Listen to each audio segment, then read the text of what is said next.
Welcome back to the podcast. Today we're diving into an important topic in the world of technology and data systems, XOpenXA, a standard that plays a key role in managing distributed transactions. This is particularly relevant for many modern applications, and we'll explore its significance, how it works, and some of the challenges it presents. We'll also touch on the concept of consensus, which is crucial for ensuring agreement among multiple nodes in a system. So, grab your headphones and let's get into it. To kick things off, let's clarify what XOpenXA actually is. Introduced back in 1991, XA stands for Extended Architecture. It provides a standardized method for managing distributed transactions across various systems, which includes popular relational databases like PostgreSQL, MySQL, and Oracle, as well as message brokers like ActiveMQ and IBM NQ. It's important to note that XA isn't a network protocol. Instead, it's a C API that interfaces with a transaction coordinator. For those working with Java applications, XA transactions are implemented using the Java Transaction API, or JTA. This means that if you're developing an application in Java, your database and messaging services can communicate effectively through XA transactions. The key point here is that if a driver supports XA, it'll call the XA API to determine whether an operation should be part of a distributed transaction. This API facilitates the necessary communication between the transaction coordinator and the participant databases or messaging services. Now let's explore how the transaction coordinator operates. The coordinator implements the XA API, but the standard doesn't specify how it should be set up. Typically, it's a library that gets loaded into the same process as the application initiating the transaction. This coordinator keeps track of all the participants involved, collects their responses, and maintains a log on the local disk to record the commit or abort decisions for each transaction. But what happens if the coordinator crashes? This is where things can get complicated. If the coordinator goes down, any participants that have prepared but not committed transactions are left in a state of uncertainty. Since the coordinator's log is stored on the application server's local disk, a restart is necessary to recover the outcomes of those transactions. Only after recovery can the coordinator tell the databases to commit or abort, which can lead to significant downtime.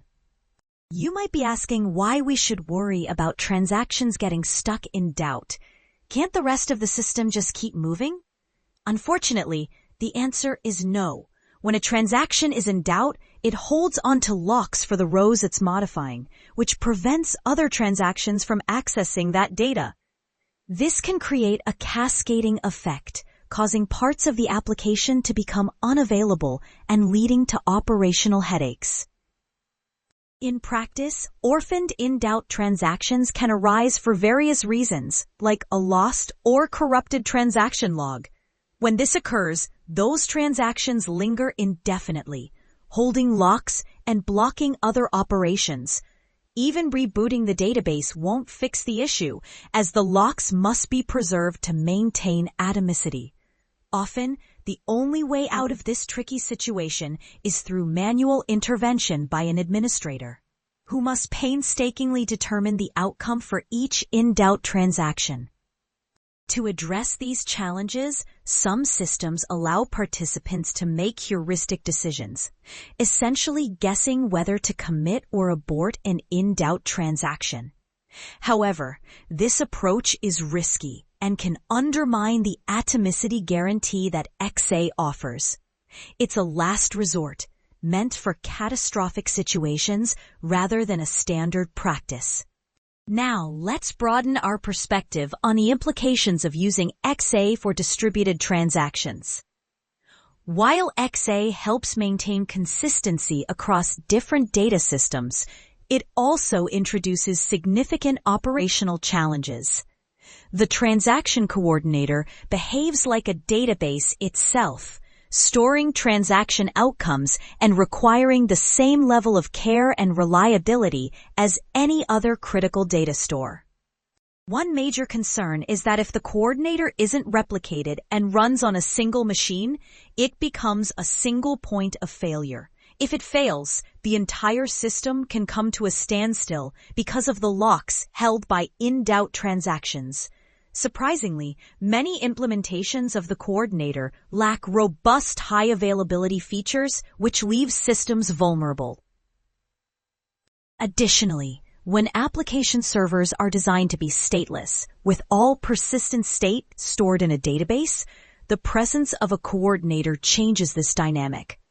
The coordinator's logs become a crucial part of the system's state, making it just as important as the databases themselves. This shift from a stateless to a stateful architecture complicates deployment and scaling. Another limitation of XA is its compatibility with various data systems.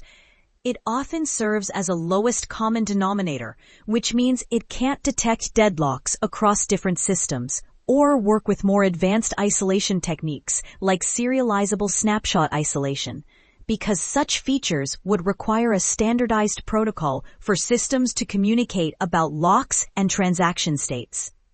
Now let's discuss the concept of consensus. Consensus is all about getting multiple nodes to agree on a specific outcome, which is vital in scenarios like booking the last seat on a flight or registering a username. In a consensus algorithm, nodes propose values, and the algorithm decides which value to accept. For instance, in our seat booking example, each node handling a request might propose the ID of the customer it's serving, and the consensus algorithm determines who gets the seat. A consensus algorithm has to meet several properties.